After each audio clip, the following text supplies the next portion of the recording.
ada yang ingin memajukan negara dan bangsa ini kecuali diri kita. Jangan harapkan orang luar daripada kita ini yang memikirkan Indonesia itu lebih baik ke depan. Itu buruk, maaf.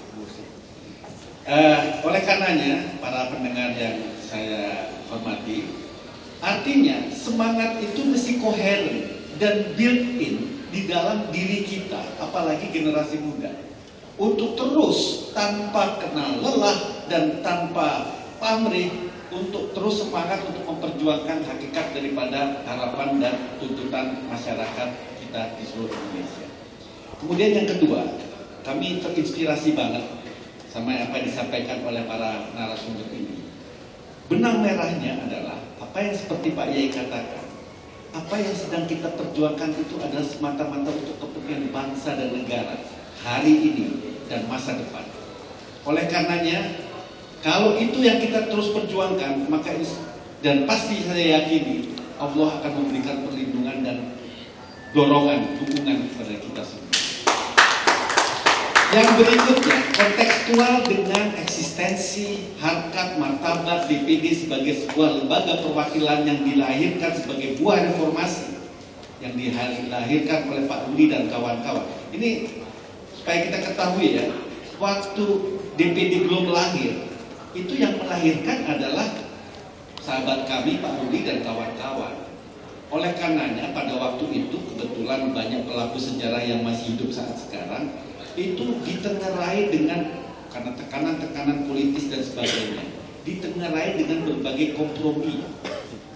Saya kira Pak Rudi bisa memberikan endorsement itu. Oleh karenanya, maka ketika DPD itu dilahirkan, hari ini kita merasakan jenis kelamin apa yang dimiliki oleh DPD.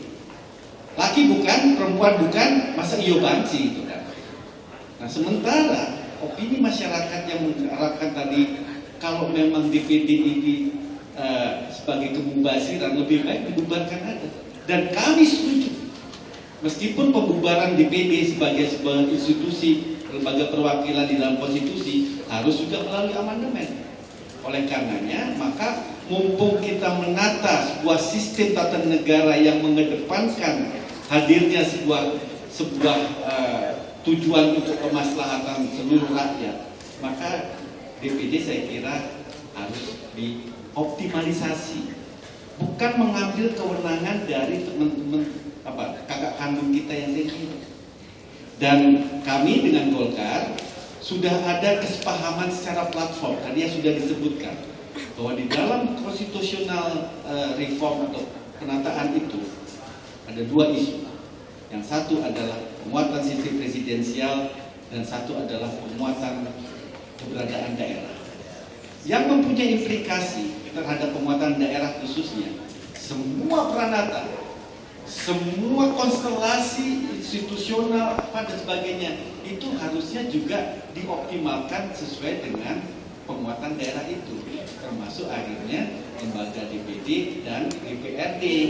Tadi kan sudah dibahas di DPRD sekarang ini fungsinya bukan fungsi legislasi secara hakikatnya.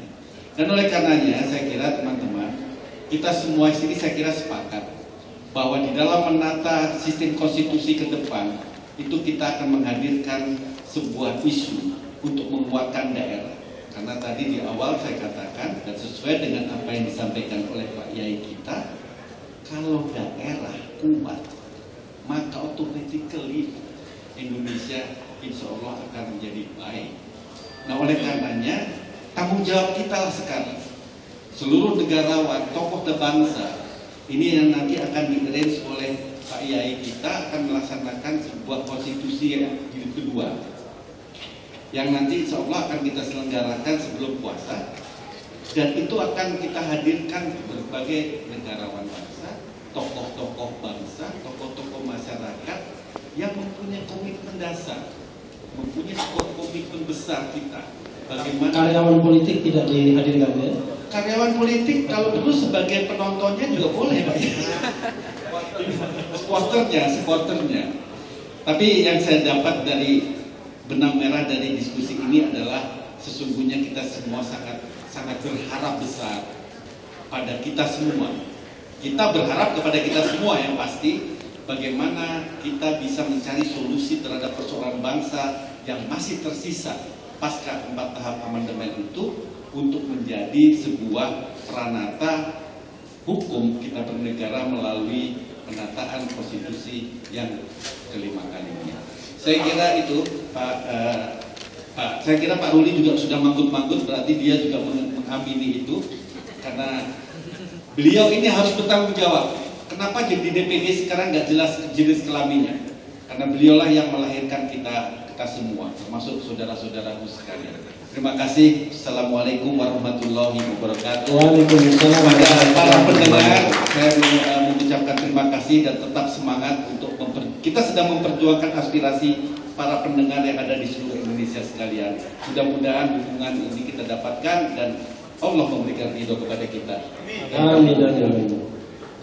Saya yang amin-amin, tapi Pak Kiai